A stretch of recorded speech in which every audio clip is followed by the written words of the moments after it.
नमस्ते। आप सभी का स्वागत है आज के इस कार्यक्रम में और आज हम बात करने जा रहे हैं उस बड़ी साजिश की जिसके तहत 3 तथाकथित आईसिस आतंकवादी दिल्ली में पकड़े गए हैं। मोहम्मद शाहनवाज और मोहम्मद अरशद वारसी और रिजवान अशरफ। हमारे साथ बातचीत करने के लिए हैं इस समय कर्नल RSN सिंह, पूर्व रॉ ऑफिसर और पूर्व मिलिट्री ऑफिसर। आपका स्वागत है RSN सिंह जी। नमस्कार। तो ये जो मॉड्यूल पकड़ा गया है इसको आईसिस जी मॉड्यूल कहा जा रहा है। तो ये जी आईसिस मॉड्यूल की बात तो संभवतः पहली बार आई है। ये वास्तव में आईसिस मॉड्यूल है या कि चोरी छुपे कुछ और ही है? आपके सुनने वालों को मेरा नमस्कार और आपके सवाल के जवाब से मैं शुरुआत करूंगा। ये जो दिल्ली पुलिस की जो तहकीकात है और उनका जो ओपिनियन है या उनका जो विश्लेषण है उसके अनुसार ये आईसिस नहीं बल्कि ये आईएसआई जो है उसने ये जामा पहनाया है आईसिस का, पाकिस्तान की आईएसआई ने, ताकि अंतर्राष्ट्रीय रूप से अंतर्राष्ट्रीय जो जगत है उसको विचलित किया जाए। और आपको तो मालूम है कि तमाम तरह के स्कैनर सभी पाकिस्तान पर हैं, तो उससे बचने के लिए और क्योंकि जब एक बार आप आईसिस का नाम ले लेते हैं तो उसके बाद आप बहुत सारे आपके स्केप रूट्स निकल जाते हैं। तो इसलिए उनका मानना है और उन्होंने इस इसको तथ्य के साथ इसको सपोर्ट किया है अपने इस असेसमेंट को। लेकिन मैं शुरुआती में इतना जरूर मैं कहूंगा कि आपके दर्शकों को कि ये कहना गलत नहीं होगा कि अगर ये नहीं पकड़े गए होते तो एक 26/11 का एक मॉडिफाइड रूप, एक दूसरा स्वरूप आपको बिल्कुल देखने को मिलता। जैसे कि 26/11 में राजनीतिक संरक्षण था, जिसको पॉलिटिकल कल्यूजन कहते हैं, पॉलिटिकल कल्यूजन था, राजनीतिक कॉन्स्पिरेसी थी। उसी प्रकार इस मामले में भी उसी तरह की पॉलिटिकल कॉन्स्पिरेसी थी, उसी तरह का पॉलिटिकल कल्यूजन था।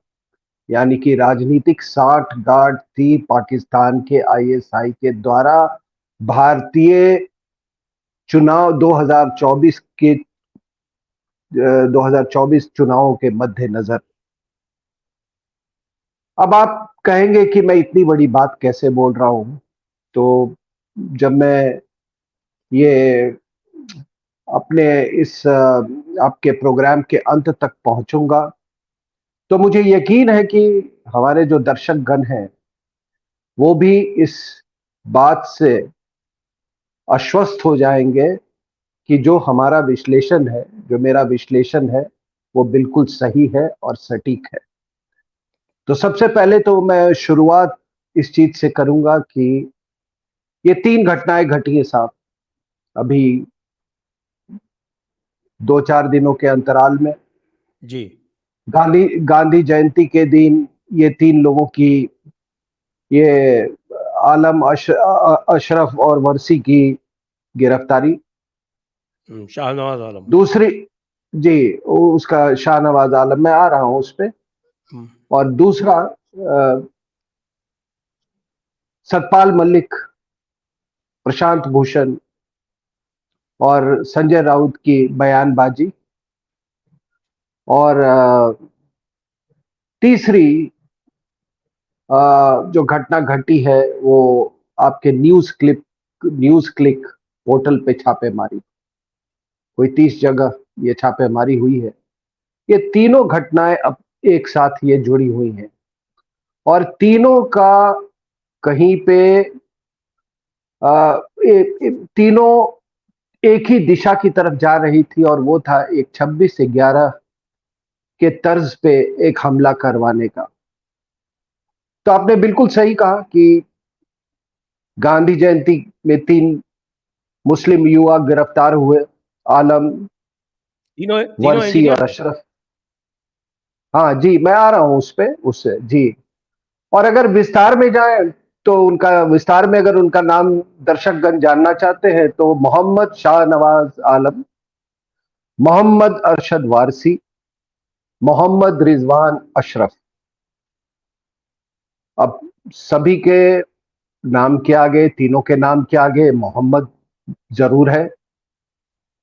ये इस्लामिक है, दीक्षित साहब, ये देखा गया है, और खास करके हमारे सब कॉन्टिनेंट में ये एक अजीबो गरीब रिवाज या चलन है कि जितने जिहादी हैं या जितने जिहादी संगठन हैं, उनका अक्सर नाम के आगे या पीछे मोहम्मद जरूर होता है। अब पता नहीं क्या ये मोहम्मद नाम रखने से किसी संगठन या किसी व्यक्ति का बहुत आसानी से रेडिकलाइजेशन हो जाता है, क्या वो उतना ज्यादा वल्नरेबल है रेडिकलाइज होने के लिए। शायद हो सकता है इसीलिए जो चाइनीज जो है उन्होंने मोहम्मद नाम पर बैन लगा रखा है, उस पर पाबंदी लगा रखी है। मैं यूगर मुस्लिम्स की बात कर रहा हूं। आपने कहा कि तीनों के पास टेक्निकल डिग्री थी, बिल्कुल बिल्कुल। ये मोहम्मद शाहनवाज आलम जो है, इसने नागपुर से NIT विश्व शरिया इंस्टीट्यूट से इसने बीटेक, माइनिंग में बीटेक की डिग्री हासिल की है। एक माइनिंग इंजीनियर है। वर्सी जो है वो अलीगढ़ मुस्लिम यूनिवर्सिटी से मैकेनिकल इंजीनियरिंग में बीटेक है। और ये मोहम्मद रिजवान अशरफ जो है, ये आईटी में यानी कि इंफॉर्मेशन टेक्नोलॉजी में ये बीटेक है। अब ये देखिए कितना डेडली कॉकटेल है ये, माइनिंग, मैकेनिकल इंजीनियरिंग, आईटी। अब इससे बड़ा आपको जिहादी कॉकटेल नहीं मिलेगा। और इस टेक्निकल एजुकेशन के ऊपर में एक इस्लामिक शिक्षा, इस्लामिक एजुकेशन की परत। अरशद वारसी जो है वो पीएचडी कर रहा था जामिया मिलिया से, और ये मैनेजमेंट ग्रेजुएट भी है। वो है इस्लाम, मतलब उसके पीएचडी का टॉपिक है मैनेजमेंट में इस्लामिक सिद्धांतों की उपयोगिता। और ये अशरफ भाई जो हैं, इन्होंने जेद्दा में अलामियत की डिग्री भी इसने हासिल की है। इनके पिताजी वहां कोई शिपिंग लाइन में काम करते थे। तो ये आप देखेंगे ये टेक्निकल डिग्री के ऊपर में एक ये इस्लामियत का ये एक लेयर, ठीक है। और अगर आप प्यू रिसर्च सर्वे की माने तो मुझे याद है कि कुछ वर्ष पहले उन्होंने पश्चिमी देशों में एक सर्वे किया था, और पाया कि 70 से ज्यादा जो जिहादी होते हैं, मतलब ग्लोबल जिहादी, वो उनके पास टेक्निकल डिग्री और खास करके बीटेक का उनके पास वो इंजीनियरिंग ग्रेजुएट्स होते हैं। अभी पाकिस्तान में भी इस पर काफी ये प्यू का ही सर्वे हुआ, और वहां पर पाया गया कि ये जो लोग कहते हैं कि अनपढ़ लोग ही केवल जिहाद की तरफ आकर्षित होते हैं, ये सही नहीं है। सबसे ज्यादा अगर कोई आकर्षित होता है तो वो है टेक्निकल इंस्टीट्यूट्स के छात्र। और इस बात पर वहां के जो परवेज हुडू बॉय हैं, जो विज्ञान पढ़ाते हैं, फिजिक्स के प्रोफेसर हैं और साइंटिस्ट भी हैं, इस बात का उन्होंने रोना रोया है कि जो उनका साइंस के तरफ या साइंस और टेक्नोलॉजी के तरफ देखने का नजरिया जो है वो पाकिस्तान में वो कभी कभी वैज्ञानिक नहीं पैदा कर सकता है, क्योंकि वो हर चीज को मजहबी चश्मे से देखते हैं, और ये इसका उदाहरण आप यहां भी देख रहे हैं। अब हम आते हैं शाहीन बाग की तरफ। ये मिले कहां तीनों? Where did they converge? जी। तो तीनों की जो जिहादी मंजिल जो थी वो जामिया और शाहीन बाग का इलाका था, जो जिहाद का केंद्र है, और यूं कहें तो बिल्कुल राजनीति के छाती पर है। जिहाद ने तीनों को साथ लाया, और इनकी जब अगर आप पूरी कहानी देखें, इनकी जो यात्रा देखें, जिहादी यात्रा, तो ऐसा लगता है कि एक अजीब सा खिंचाव, एक अजीब सा आकर्षण, एक अजीब सा भाईचारा ऑनलाइन से शुरू होते होते वो कन्वर्ज किया शाहीन बाग में। आलम और अशरफ दोनों तो एक साथ प्रवचन सुनने लगे थे यहाँ पे शाहीन बाग में आके, और इनको पॉलिटिकल पेट्रनेज या राजनीतिक संरक्षण भी आपने देखा किस तरह से प्राप्त है। ये पूरे शाहीन बाग में, जो जिसको हम जिहाद का एपी सेंटर कहते हैं, उसको अब देखिए कि पॉलिटिकल पेट्रनेज का दायरा आपने देखा होगा शाहीन बाग प्रोटेस्ट के समय में। उसके स्पष्ट प्रमाण आपको देखने को मिले कि कौन कौन है इनके साथ। तो एक डेबोनेयर, एक बड़ा रंगीन मिजाज का एक ऑथर और नेता, ठीक है, एक पूर्व जहरीला एक डिप्लोमैट जो वो भी नेता है, ठीक है ना, एक क्रिमिनल आपका नेता, और एक देशद्रोही जिसने खुल के कहा कि हम भारत के बाएं हाथ को हम काट देंगे, यानी कि सिलीगुड़ी कॉरिडोर का हलाल कर देंगे। मैं शर्जील इमाम की बात कर रहा हूं। वो और भी आएगा जितने कि नहीं? टुकड़े, जी, और जितने टुकड़े टुकड़े गैंग के सदस्य थे वो सही। अब आपको मालूम है कि ये शाहीन बाग की जगह में जो ये धरना प्रदर्शन या जो भी प्रोटेस्ट जो आप कह लें, ये इसी ने रास्ता साफ किया ये दिल्ली राइट्स के लिए, और शायद उनकी योजना में ये था। अब इस राइट्स में आईबी का ऑफिसर मारा गया, भारी क्षति पहुंची, लेकिन जो कैलिफेट का नैरेटिव है आज भी उसी तरह से कायम है शाहीन बाग के इलाके में। आपको वहां जाने की, बस एक बार जाने की जरूरत है। उस पूरे इलाके में मैं बात कर रहा हूं, आज भी वहां पाकिस्तान का वही नैरेटिव है, कुछ नहीं बदला ये राइट्स के बाद। और मेरा अपना मानना है कि जब तक आप जामिया इस्लामिया यूनिवर्सिटी को आप इस पर ताला नहीं लगाएंगे, ये यूं ही जिहाद का सेंटर बना रहेगा। अब ये तीनों को आप देख लें, अगर तीनों जो ये आलम, अशरफ और वर्सी को देख लें आप, तो इनमें से एक अलीगढ़ मुस्लिम यूनिवर्सिटी का है, एक जामिया मिलिया में एक शिक्षा ग्रहण कर रहा था। तो आप देख लीजिए कि फुटप्रिंट्स कहां कहां है। ये तो कोई बहुत बड़ा मैं बहुत बड़ी बात नहीं कर रहा हूं। और मुझे ये नहीं लगता कि ये जो लोग जिन लोगों ने केवल यूनिवर्सिटी तोड़ा, शिक्षा संस्थानों को तोड़ा, नालंदा यूनिवर्सिटी को ध्वस्त किया, वो लोग आज इतना वो इल्म की बात कर रहे हैं। ना तो सल्तनत ने, ना मुगलों ने कोई शिक्षा संस्थान बनाया इस देश में, आप बताइए एक भी। और जो कुछ मदरसे बने वो आज भी हैं, जिन्होंने वो अब्दुल अहमद शाह अब्दाली को जहां से बुलावा भेजा गया था। तो मैं थोड़ा सा ये डाइग्रेस मैं कर गया, लेकिन मैंने सोचा कि ये बताना जरूरी था। तो आपने शुरुआती में एक सवाल पूछा, तो ये जो आप कह रहे थे कि वाकई में ये आईएसआई इसके लोग हैं या आईएसआई के हैं, तो एक्चुअली वास्तविक में जो इनके हैंडलर्स हैं ये तीनों के, वो आईएसआई वाले हैं।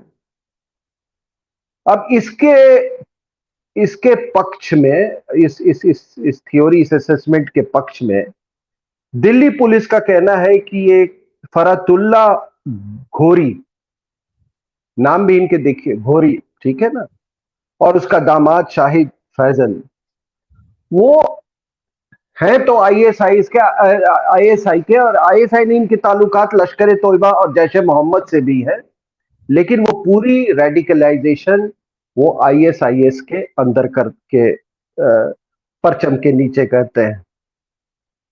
और इस जिसका मैंने कहा ये घोरी और ये फैजल, इन लोगों ने ही अक्षरधाम पे 2002 पे हमला किया था। उसके बाद ये यहां से पाकिस्तान भागे। इनके खिलाफ इंटरपोल की रेड कॉर्नर नोटिस है। अभी हाल में इन्होंने बाटला हाउस एनकाउंटर में जो लोग मारे गए थे उनका पोस्टर जारी किया था, जिसका मकसद था लोगों को रेडिकलाइजेशन की तरफ और अट्रैक्ट करना, उनको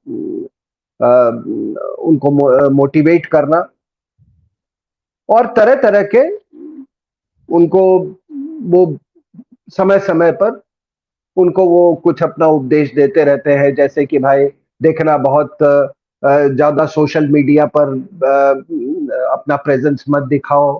फिर अभी हाल में एक पोस्ट था उनका कि जब हथियार खरीदते हो तो हथियार विक्रेताओं से बड़ा सावधानी बरतो क्योंकि ये डबल एजेंट होते। इस तरह के उनको तमाम ये है।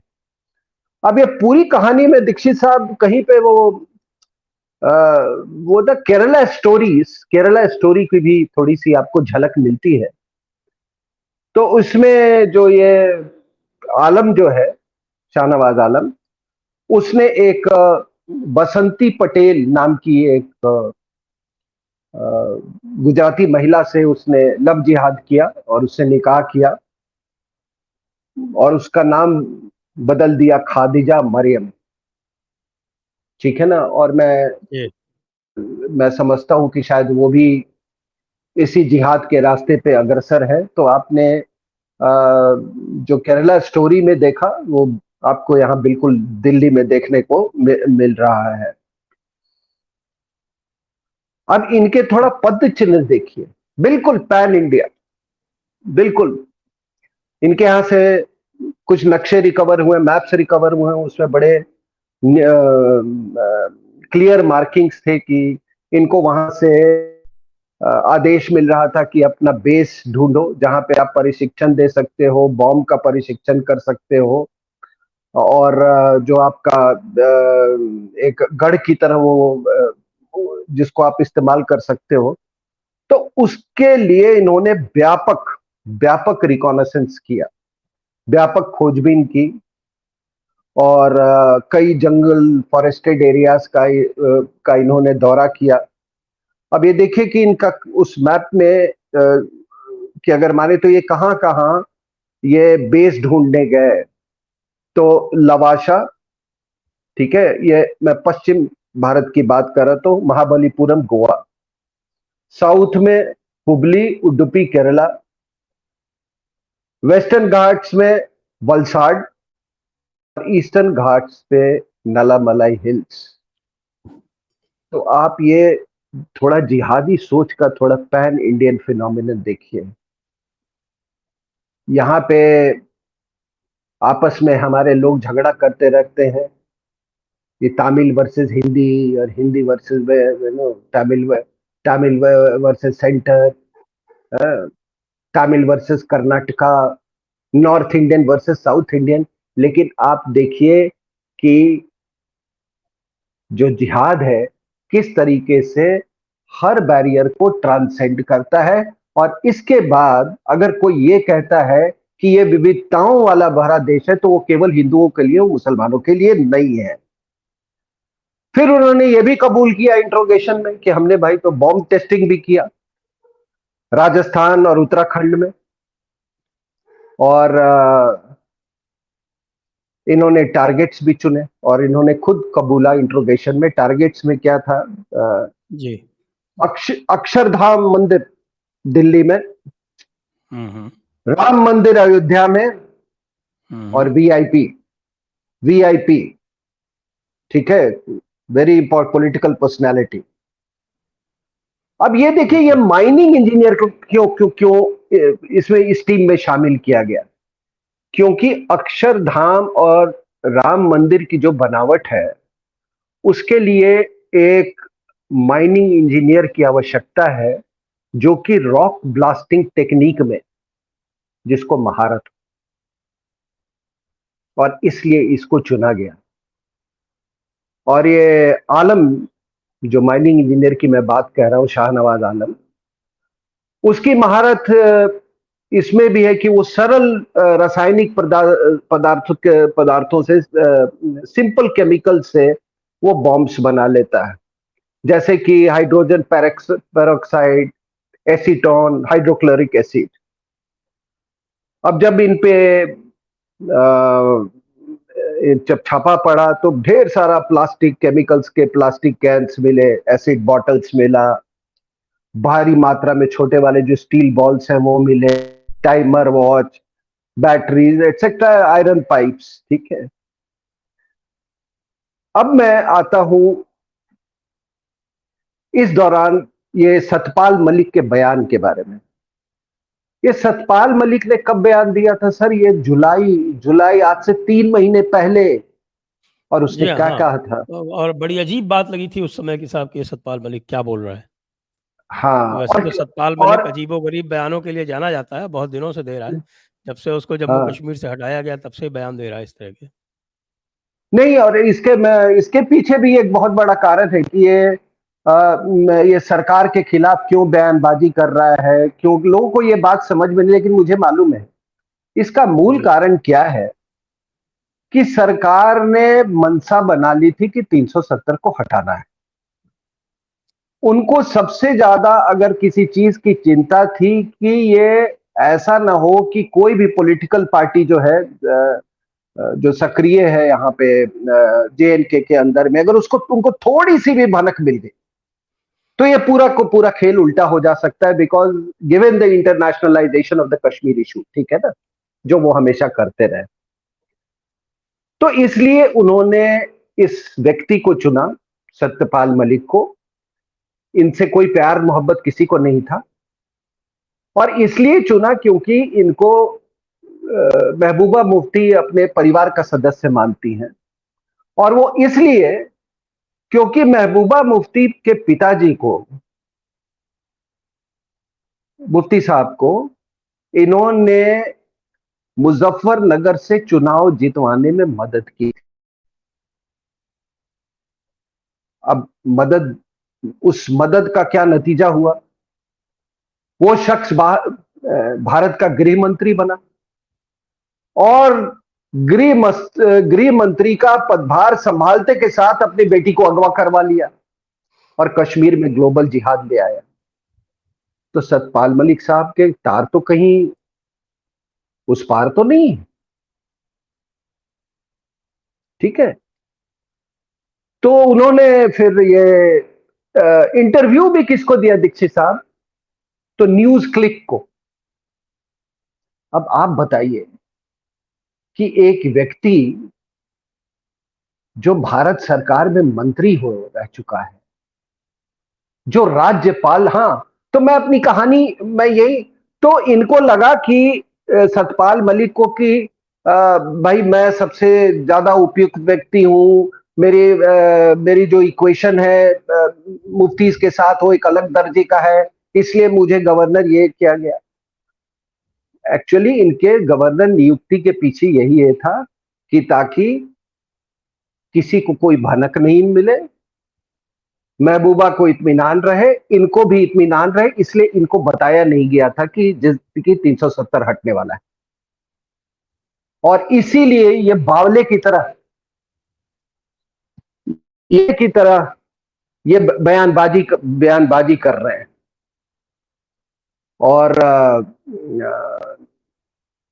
अनाप शनाप जो ये बोल रहे हैं उसका कारण यही है।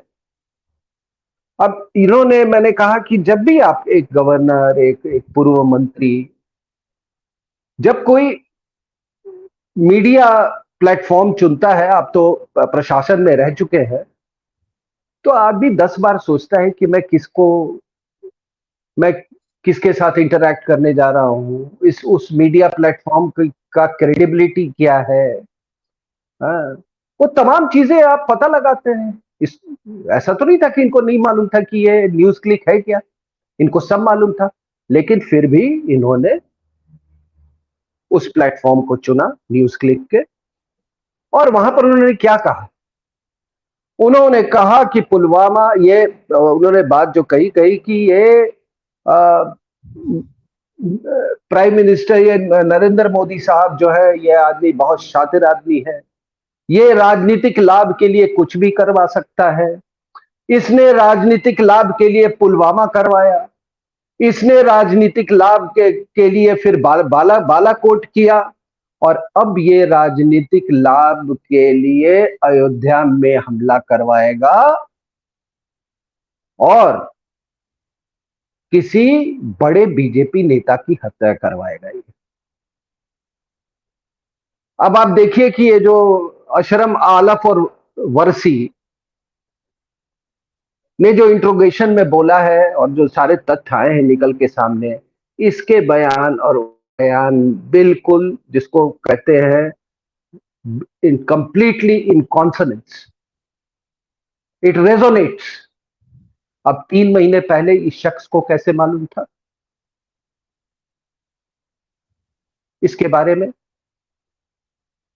उसके बाद आप देखिए ये सारा कुछ होता है, तो साथ साथ मैंने कहा कि न्यूज क्लिप में छापेमारी हुई 30 जगह में। मेरी जो जानकारी है 30 जगह पे छापामारी हुई एक साथ। न्यूज क्लिक आप जानते हैं कि एक नेवली रॉय सिंघम नाम का व्यक्ति है, श्रीलंकन ओरिजिन का है, अमेरिका में पड़ा बड़ा है, कंजेनाइटल कम्युनिस्ट है, लेफ्टिस्ट है, और ये चाइनीज प्रोपोगंडा का इसने ठेका ले रखा है, उनके लिए काम करता है। शंघाई में इसका ऑफिस है, और चाइनीज जो है इस पूरा प्रोपेगेंडा को वो स्मोकलेस वॉर बोलते हैं, स्मोकलेस, बिना धुएं के का युद्ध, ठीक है ना। अब ये तमाम ये न्यूज क्लिक के जरिए से ये बाकी जो और कई ऐसे मीडिया संस्थान हैं उनको ये पैसे देता रहता है, और मेरी जानकारी के मुताबिक शायद 115 करोड़ रुपया इसने दिया था। इनका जो सरगना जो है वो पुरकायस्थ था, उसको हिरासत में ले लिया गया है, और भी कई लोग हैं, और मुझे इन सब के साथ टेलीविजन पे आने का मौका मिला है, सबके साथ। और मुझे उस समय भी इनसे वो एंटी नेशनल पास में बैठे रहते थे ना दीक्षित साहब, तो इनसे वो एंटी नेशनल्स की एक अजीब सी बदबू होती है। वाकई मैं मजाक नहीं कर रहा हूँ, एक बड़ी अजीब सी बदबू होती है, इनसे वो बदबू आती थी। ये प्रनंजॉय गुहा ठाकुर दा, ये मुझे याद है इस आदमी ने बाजी भी लगाया था मेरे से, ये बेट विथ मी। हम लोग लोकसभा टेलीविजन पे थे जब ये न्यूक्लियर डील पे बहस हो रही थी, तो बहस के बीच में हमारा डिबेट भी चल रहा था, तो इसने मेरे से लगाया था कि देखिएगा, इसको बड़ा कॉन्फिडेंस था अपने वामपंथी तंत्र पे कि कोई सवाल नहीं है कि ये न्यूक्लियर बिल पास होगा। तो मैंने कहा कि मैं जितना अंतर्राष्ट्रीय व्यवस्था को समझता हूं, ये 100 नहीं 500% ये पास होगा। अब मुझे याद नहीं है कि कोई किसी रकम के लिए मैंने बाजी लगाई थी कि नहीं, वो मुझे याद नहीं है। तो ये इन लोगों को मैंने बड़े नजदीक से देखा है, ठीक है ना। अब यही नहीं, आप ये ये जो पूरा इकोसिस्टम है, जो ये नेवली रॉय सिंघम वाली जो इकोसिस्टम है, उसमें सोनिया गांधी, सीपीएम, आम आदमी पार्टी, ठीक है, अर्बन नक्सल्स, ये सब सब एक ही इकोसिस्टम का हिस्सा है। अब फिर वही सवाल उठता है कि एक तरफ इन्होंने ये वक्तव्य दिया, फिर प्रशांत भूषण ने भी करीब करीब वही वक्तव्य। उन्होंने कहा कि ये इंडिया ने जो पुलवामा हमला करवाया गया था। फिर दूसरी बात उन्होंने कही कि बालाकोट स्ट्राइक का कोई विश्वसनीयता नहीं है। उन्होंने यह भी कहा कि पता नहीं बॉम्ब गिरे हैं कि नहीं गिरे हैं, ठीक है। और तीसरा उन्होंने कहा कि अभी मोदी जी अयोध्या पे हमला करवाएंगे और पीओके में फिर एक लिमिटेड सा ऑपरेशन करेंगे, उनका कहना था। अब आप देखिए, वो तो पॉलिटिशियन, ये एक लॉयर, ठीक है ना, और सब कोई इनके जो क्रेडेंशियल्स है सभी लोग जानते हैं उसके बारे में कि ये कितना राष्ट्रवादी व्यक्ति है, और इनके पिताजी भी कितने राष्ट्रवादी थे, ये सभी को मालूम है। ये वही व्यक्ति है। एक मिनट आपको रोकूंगा। वैसे अयोध्या पर आक्रमण कराने से प्रयोजन क्या हो सकता है, क्योंकि इनको ये तो पता होना चाहिए कि यदि अयोध्या पर आक्रमण होगा तो उससे जो आगे आने वाला जो इनका एक प्रोजेक्ट है, जो ये जिसको कहते हैं मोदी हटाओ प्रोजेक्ट, तो मोदी हटाओ प्रोजेक्ट में तो उससे बाधा पड़ती, तो ये क्यों राम मंदिर पे आक्रमण नहीं, मैंने वही तो कहा। जैसे 26/11 को हिंदू टेरर बनाने की तैयारी थी, योजना थी कि एक तरह हिंदुओं को डिमोरलाइज कर दो, उसके बाद आप इसको हिंदू टेरर का जामा पहना दो, बात वही, मतलब BJP is finished for ever, ठीक है। उसी तरीके से अगर इनका ये कहना था कि देखो हमने तो पहले से कहा था आपको कि ये आदमी कितना शातिर है, ये आदमी किस हद तक जा सकता है सत्ता पाने के लिए, हमने कहा था ना कि अयोध्या में हमला होगा, और देखो हमला हो गया। आपको कहा था ना एक बीजेपी लीडर की हत्या होगी, देखो हो गया ना। तो आप बता, तो ये एक तरफ सतपाल मलिक, एक तरफ ये आपका प्रशांत भूषण, और उसके बाद ऐसी ही बातें उसने संजय राउत ने की, और फिर उसको इको किया उद्धव ठाकरे ने। इसका मतलब दीक्षित साहब की योजना बिल्कुल फुल प्रूफ थी, इनको बिल्कुल यकीन था कि ऐसा होगा, ऐसा करने में ये सफल हो जाएंगे। और दूसरी बात, ये आप यूं ही इसमें केवल ये जो मैंने कहा, ये जो तमाम जो पॉलिटिशियंस हैं या पॉलिटिकल पार्टीज हैं और आईएसआई पाकिस्तान के बीच में ये कल्यूजन है, नहीं, इसमें चाइना का भी कल्यूजन है। आप याद कीजिए, जब वॉर अगेंस्ट टेररिज्म चल रहा था अफगानिस्तान में, तो आप कहते हैं कि इतना बड़ा हमला पाकिस्तान करने वाला था, की योजना बना रहा था, जो बिगेस्ट मैरीटाइम जिहादी अटैक इन हिस्ट्री, और उसने कॉन्फिडेंस नहीं लिया होगा चाइना को, अपने स्ट्रेटेजिक पार्टनर को। तो इसीलिए मैं कह रहा हूं कि इस पूरे योजना में आईएसआई भी शामिल है, ये पॉलिटिशियन भी शामिल है, ये लॉयर भी शामिल है, और चाइना भी शामिल है। जब हम न्यूज क्लिक की बात करते हैं, we are talking about China. तो दीक्षित साहब देखिए, पाकिस्तान और चाइना का जो भारतीय राजनीति में जो दखल अंदाजी है, वो अब बहुत बढ़ चढ़ के है और खुलेआम है। आपने जैसे मालदीव में नंगा नाच देखा ना, वैसे ही नंगा नाच आप यहां भी देखेंगे।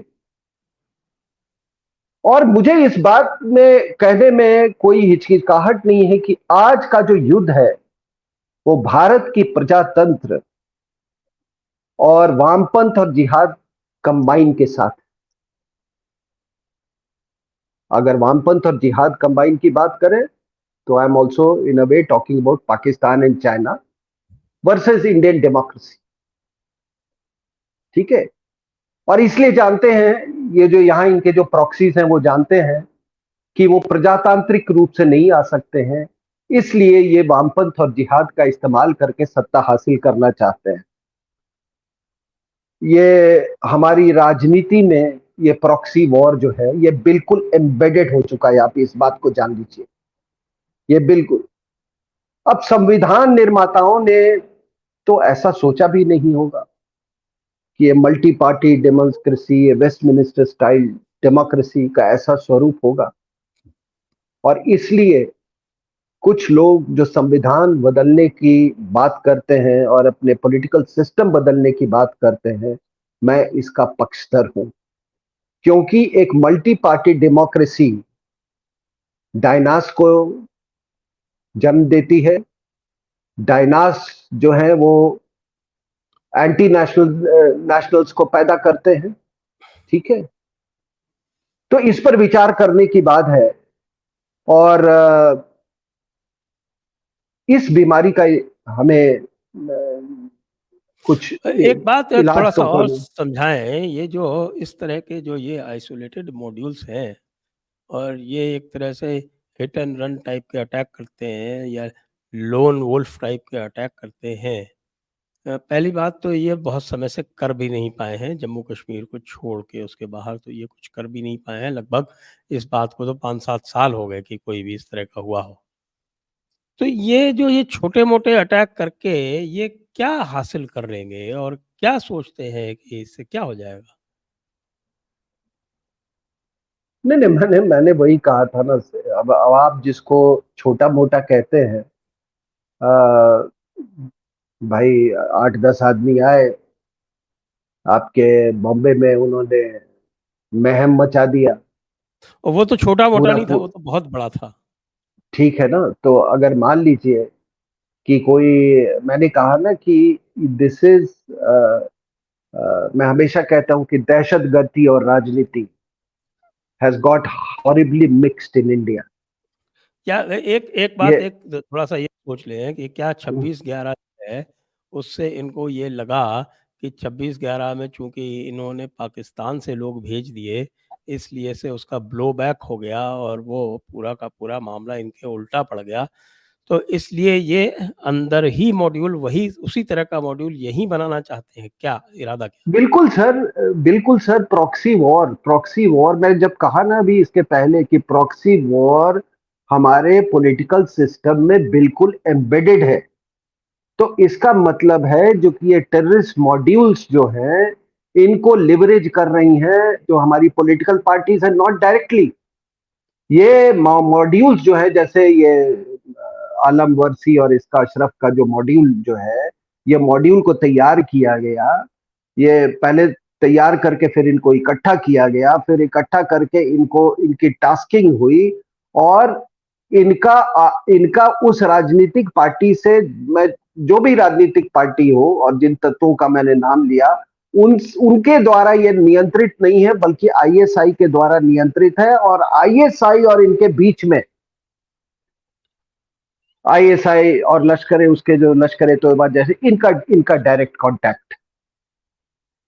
तो ये ना कोई समझे उनको वहां से मैंने आपको तो पूरा टारगेटिंग का दे दिया ना कि वो आईएसआई के द्वारा ही कहने पर उन्होंने अपना बेस बनाया, आईएसआई के कहने पर ही उन्होंने बॉम्ब टेस्टिंग, आईएसआई ने ही वही पूरा टारगेट पैटर्न का वो टारगेट का चुनाव करते हैं इनके लिए। तो ये सिर्फ इनको ये इससे मतलब नहीं है कि इसका पॉलिटिकल कॉन्सिक्वेंसेस क्या होगा या नहीं होगा, बस ये जिहाद के रास्ते पे है और इंडिया में स्लीपर सेल्स का काम करे। लेकिन ये स्लीपर सेल्स या मॉड्यूल्स का जो एक्टिवेशन होता है वो तो बाहर से होता है।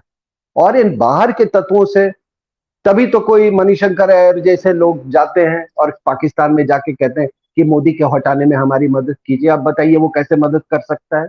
यही तरीका है, यही तरीका है। हमने, मतलब मैं उस दिन टारगेटेड किलिंग के बारे में हम बात कर रहे थे, उसकी विशेषताओं पर और उसके लाभ पर, हाँ, ये प्रॉक्सी वॉर में। लेकिन वो टारगेटेड किलिंग जो है वो एक्चुअली अंदर भी होनी चाहिए प्रॉक्सी वॉर में। और मैंने आपको नाम लिया, और ये सब व्हाइट कॉलर टेररिस्ट हैं जिनका मैंने नाम लिया, देर ऑल व्हाइट कॉलर टेररिस्ट। तो हमारे अंदर जो प्रॉक्सीज हैं, ये अंदर से नहीं, इनका नियंत्रण है। आपको बताया ना, वो घोरी जो है वहां से वो इंस्ट्रक्शन दे रहा है कि भैया हथियार खरीदना, देखना बड़ा बहुत सावधानी रख बरतना। ये जो आर्म्स जो ये बेचते हैं, ठीक है ना, हथियार बेचने वाले ये डबल एजेंट्स होते हैं। अभी अभी बिल्कुल छुप जाओ। तो पूरा नियंत्रण, पूरा पूरा पूरा नियंत्रण वहां से है। और कश्मीर में तो था ही कि कश्मीर ने दिखा दिया था आपको, जब ये मुफ्ती और ये अब्दुल्ला के कि सत्ता का रास्ता जिहाद या दहशतगर्दी से होके गुजरता है, और वही अब हमारे मेन स्ट्रीम पॉलिटिक्स में आ गया है। और खास करके इस महिला के राजनीति में सक्रिय होने के बाद ये संस्कृति ये देखी गई है। और आप क्यों हैरानी, अगर न्यूज क्लिक, अगर जब मैंने कहा ये सारे इकोसिस्टम एक ही इकोसिस्टम का हिस्सा है, तो न्यूज क्लिक और ये एमओयू और ये छुप के डोकलम में जाना, ये क्या है?